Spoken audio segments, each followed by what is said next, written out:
बिस्मिल्लाहिर्रहमानिर्रहीम, अस्सलाम वालेकुम। इल्म की दुनिया में कुछ लोग ऐसे होते हैं जिनका पेशा अगरचे कुछ और होता है, मगर उनकी रूह की ग़ज़ा अदब और अपनी मिट्टी की खुशबू होती है। प्रोफ़ेसर जावेद मोहसिन मलिक साहब एक ऐसी हमाजहत शख्सियत हैं जिनकी ज़िंदगी साइंस की हकीकतों और अदब की राहनुमाइयों का एक हसीन संगम है। जावेद मोहसिन मलिक साहब ने सूबा बिहार के एक इल्मी और अदबी घराने में आँख खोली, जहाँ किताबों की गुफ्तगू हवाओं में रची बसी थी। उनका बचपन बच्चों की तरह खिलौनों में नहीं गुजरा, बल्कि अपने आबाई गांव रांगड़ और नानी के गांव चौरा के मकानों में गुजरा, जहां बड़े बड़े कमरे सिर्फ लाइब्रेरियों के लिए मुख्तस थे। उर्दू का ज़ौक़ उन्हें विरसे में मिला। उनके वालिद उर्दू के उस्ताद थे और उनके ख़ानदान में अगर देखा जाए तो उनकी अहलिया फ़रहत परवीन मलिक साहबा, उनकी बेटी रशीदा परवीन और उनके बहनोई जनाब नज़ीर सिद्दीकी साहब, ये सब अदब में अपना अपना मुकाम रखते हैं। और नज़ीर सिद्दीकी साहब को पता ही है कि कितनी किताबों के नक्काद हैं और कितने अच्छे उस्ताद हैं। जावेद मोहसिन मलिक साहब का ताल्लुक़ बुनियादी तौर पर साइंस के शोबे से है। आप माहिर हयातियात हैं, लेकिन जानदारों के मुताले के साथ साथ आपने इंसानी नफ्सियात और जज्बात को भी बखूबी समझा है। आपका तालीमी कैरियर बहुत दरख्शां रहा है। आपने न सिर्फ नस्ल इंसानी की इल्मी आबियारी की, बल्कि असातिज़ा की तरबियत के लिए जापानी तंजीम जायका के प्लेटफॉर्म से भी गरां कद्र इल्मी खिदमात अंजाम दी हैं। आपकी इल्मी मेहनत का अंदाज़ा इस बात से लगाया जा सकता है कि आपने मैट्रिक और इंटरमीडिएट के तलबा के लिए 40 से ज़ायद दरसी कुतुब तहरीर की हैं, जो आज भी जदीद तालीमी तकाज़ों के मुताबिक तालीमी हलकों में बड़ी कद्र की निगाह से देखी जाती हैं। प्रोफेसर साहब की तहरीरों में मुशाहिदे की गहराई और शुगुफ्तगी का एक ख़ास रंग पाया जाता है। उनकी 40 से ज़्यादा अहम कुतुब बायोलॉजी के हवाले से नेशनल बुक फाउंडेशन शाया कर चुका है। इसके अलावा उनकी चंद नुमायाँ किताबें ये हैं। हस्ती अपनी हबाब की सी है याद रफ्तगा, जिसमें गुजरे हुए कल की बातों को बहुत खूबसूरत पैराए में बयान किया गया है। नगरी नगरी, एक दिलकश सफ़रनामा जो कारी को अपने साथ हर मुकाम पर ले जाता है। ख्याल रखना, उनके फ़िक्र अंगेज़ मज़ामीन का मजमुआ। यादों की धनक, अदीबों और शायरों पर लिखे गए खाकों और मज़ामीन की एक यादगार दस्तावेज़। उनकी एक बड़ी खिदमत उर्दू के अहम मज़ामीन को मरतब करना है, जिसमें उन्होंने शाहिद अहमद देलवी, डॉक्टर रऊफ़ पारेख और डॉक्टर सैयदा आरिफा ज़ोहरा जैसी शख्सियात के ख़यालात को यकजा करके नई नस्ल तक पहुँचाया है। जावेद साहब एक सच्चे मुहिब वतन पाकिस्तानी हैं। उन्हें इस बात का बड़ा क़लक़ है कि क़याम पाकिस्तान के इतने बरस बीत जाने के बावजूद भी हम काज़िम के इस कौल को अमली जामा न पहना सके कि पाकिस्तान की सरकारी ज़बान उर्दू होगी। वो अपनी तहरीरों और मजलिसों में अक्सर अंग्रेज़ी की ज़हनी ग़ुलामी के ख़िलाफ़ आवाज़ उठाते हुए नज़र आते हैं। जावेद मोहसिन मलिक साहब की एक नई किताब हाथ में शाया हुई है और इस किताब का नाम है उर्दू है जिसका नाम। ये किताब 370 से ज़ायद सफ़हात पर मुश्तमिल है, जिसमें पहले 267 सफ़हात नसर के लिए मुख्तस है। उसमें मुमताज़ अदीबों, नक्कादों और उर्दू अदब के मौरख़ों के मज़ामीन शामिल किए गए हैं, जिसमें ख़ुद जावेद मोहसिन मलिक साहब के भी कई मज़ामीन का इक़्तिबास है। मगर उसके साथ ही साथ किताब के आखिरी 100 सफ़हात हिस्सा नज़्म के लिए मुख्तस हैं, जहाँ उर्दू ज़बान के हुस्न पर मुख्तलिफ़ अहद में लिखी जाने वाली नज़्में, ग़ज़लें, कलाम बड़ी मेहनत से इकट्ठा किए गए हैं। ये हिस्सा बहुत अहम है उन लोगों के लिए जो उर्दू लिखने के शौकीन हैं। इसमें आपको ऐसे सैकड़ों अशार मिलेंगे जो ज़बरदस्त आम तो हैं, मगर इस किताब में बहुत से अहम मज़ामीन शामिल हैं, जिसका हर एक का तज़किरा तो मुमकिन नहीं है इस मुख्तसर वक्त में। मुझे उम्मीद है कि आप ये किताब ज़रूर ख़रीदेंगे और उसको पढ़ेंगे और इससे फ़ायदा उठाएँगे। लेकिन चंद मज़ामीन ऐसे हैं जहाँ मैं आपकी तवज्जो ज़रूर दिलाना चाहूँगा।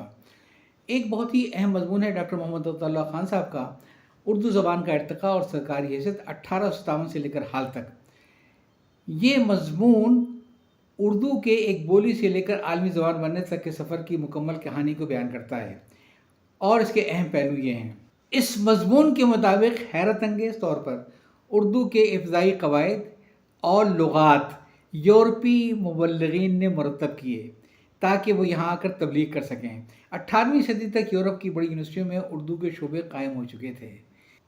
एक दूसरा अहम इंकशाफ इसमें यह किया गया कि 1837 में फ़ारसी की सरकारी हैसियत ख़त्म करने के बाद 1839 में उर्दू को पहली बार शुमाल में सरकारी ज़बान करार दे दिया गया। इस फैसले ने उर्दू को अवामी और दफ्तरी हलकों में जड़ें मजबूत करने का मौका दिया। इस मज़मून में ज़िक्र है कि फोर्ट विलियम कॉलेज और दिल्ली कॉलेज ने नस्र को सादा बनाया। इसी दौरान कुरान करीम और दीगर मुक़द्दस किताबों के उर्दू तर्जुमे हुए। इस ज़बान को हर घर तक पहुँचा दिया गया। جسے سر سید احمد خان نے اردو اسلوب کے لیے ایک مستند دستاویز قرار دیا۔ اس مضمون میں بطور خاص ذکر کیا گیا ہے اردو ادب کے ابتدائی محسنوں کا۔ لکھتے ہیں کہ فورٹ ولیم کالج اور دہلی کالج نے نثر کو سادہ بنایا۔ اس دوران قرآن کریم اور دیگر مقدس کتابوں کے اردو ترجمے کو اس زبان کے ذریعے ہر گھر پہنچایا گیا، جسے سر سید احمد خان نے اردو اسلوب کے لیے ایک مستند دستاویز قرار دیا۔ وہ مشاہیر کے کردار کا بھی ذکر کرتے ہیں کہ غالب نے اردو نثر کو بے تکلفی اور سادگی دی، جبکہ سر سید حالی شبلی اور آزاد جیسے اکابرین نے اردو ادب کو عالمی معیار کے برابر لا کھڑا کیا۔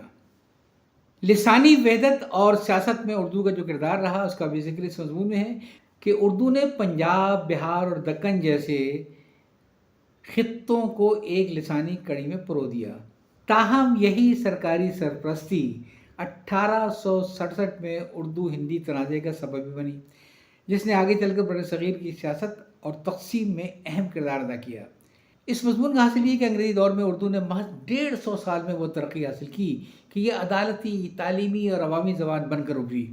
یہی وہ بنیاد تھی جس پر قیام پاکستان کے بعد اسے قومی زبان کا درجہ ملا۔ اسی موضوع پر ایک دوسرا اہم مضمون ہے فورٹ ولیم کالج اور اردو زبان، جسے تحریر کیا ہے سید ارشاد حسین نے۔ اس کو بھی ضرور پڑھیے گا۔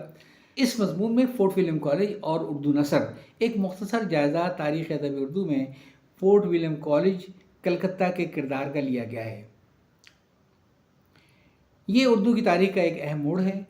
مضمون نگار کے مطابق اگرچہ اس درسگاہ کا مقصد انگریز افسران کو مقامی زبانوں سے روشناس کرانا تھا، مگر اسی بہانے اردو نثر کو ایک نئی زندگی اور علمی وقار حاصل ہو گیا۔ ڈاکٹر جان گلکرسٹ کا کردار بھی اس میں بیان کیا گیا ہے کہ وہ اس ادارے کی اصل روح تھے، جنہوں نے اپنی لگن سے اردو زبان کو ایک باوقار علمی اور سرکاری حیثیت دلوانے میں بنیادی کردار ادا کیا۔ اس کالج کے پلیٹ فارم سے نہ صرف کلاسیکی ادب کو فروغ ملا، بلکہ دیگر زبانوں کے علمی و فنی مواد کے تراجم کے ذریعے اردو کو وسعت اور پختگی ملی۔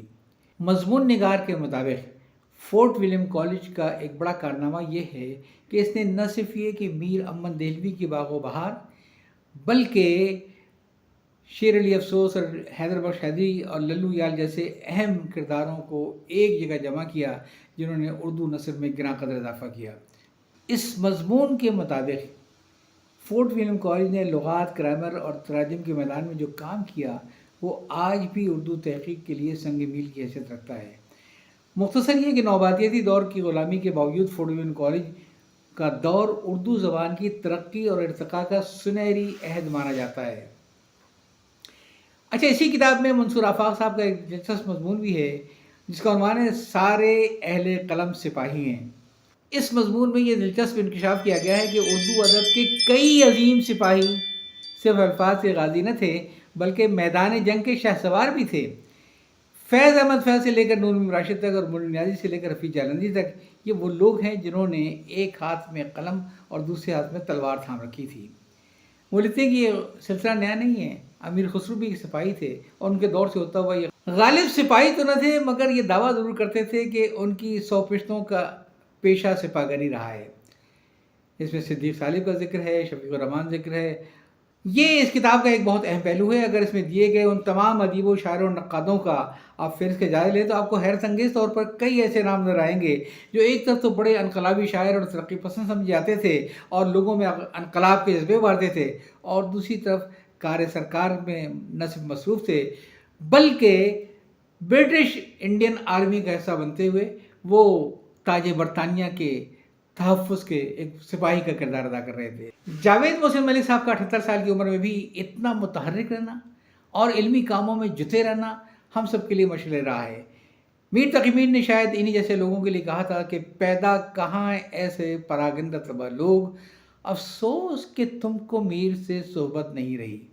پروفیسر جاوید محسن ملک صاحب کا علمی سفر ہمیں سکھاتا ہے کہ انسان کا شعبہ کوئی بھی ہو، اگر دل میں زبان اور ثقافت کی تڑپ ہو تو وہ تنہا ہی اپنی ذات میں انجمن بن جاتا ہے۔ میں یہ چاہوں گا کہ آپ اس کتاب کو ضرور لیں، اور خصوصاً اس کے آخری حصے میں جو متعدد اشعار ہیں اردو کے، وہ پڑھنے سے تعلق رکھتے ہیں۔ کسی ایک جگہ آپ کو کم اکٹھا ملیں گے جو آپ کو اپنی تحریروں میں بڑی مدد دیں گے، چاہے وہ اردو زبان کے بارے میں ہو یا کوئی آپ کا عمومی مضمون ہو۔ بڑے خوبصورت اشعار ہے اور اس کو پڑھ کے آپ کو یقیناً لطف آئے گا۔ اجازت چاہتا ہوں، اللہ حافظ۔